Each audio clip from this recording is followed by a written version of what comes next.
હું છું ધ્રાંગી રાજેશભાઈ, આપનો મિત્ર. આજે એકવાર ફરી એક નવી વાર્તા લઈને આવ્યો છું, જેને લાઈક કરો અને શેર કરો. વાર્તાનું નામ છે પૈસા કરતા પ્રેમ મોટો. એક નાનકડા ગામમાં હીરાલાલ નામના એક ધનવાન વેપારી રહેતા હતા. ઘર મોટું હતું, દુકાન ભરપૂર ચાલતી હતી, પણ તેમના ઘરમાં હાસ્ય ઓછું હતું. હીરાલાલજીનો એક નોકર હતો, રામુ. રામુ ગરીબ હતો, પણ તેના ચહેરા પર હંમેશા સ્મિત રહેતું. એક દિવસ હીરાલાલજી ગંભીર રીતે બીમાર પડ્યા. ડોક્ટરે કહ્યું, દવા કરતાં વધુ પ્રેમ અને કાળજીની જરૂર છે.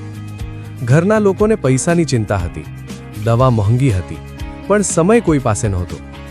એ જ સમયે રામુ દિવસ રાત હીરાલાલજીની પાસે રહ્યો. પાણી આપ્યું, દવા સમયસર આપી, ધીમે ધીમે વાતો કરી અને કહ્યું, માલિક, તમે ચિંતા ના કરો, હું અહીં છું. થોડા દિવસોમાં હીરાલાલજી સુધરવા લાગ્યા. એમને સમજાઈ ગયું, દવા નહીં પણ પ્રેમે એમને જીવતા રાખ્યા. સારા થયા પછી હીરાલાલજીએ રામુને કહ્યું, મારે તને ઘણા પૈસા આપવા છે. રામુએ નમ્રતાથી જવાબ આપ્યો, માલિક, મને પૈસા નહીં, તમારું સ્મિત પૂરતું છે. હીરાલાલજીની આંખોમાં આંસુ આવી ગયા.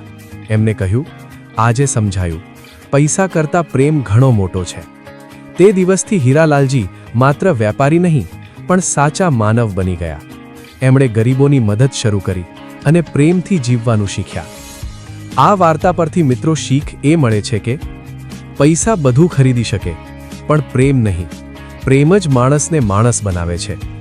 તો મિત્રો, આવી જ નવી વાર્તા સાથે ફરી મળીશું. આ વાર્તા લાઈક કરો, શેર કરો. આવજો. ધ્રાંગી રાજેશભાઈના રામ રામ.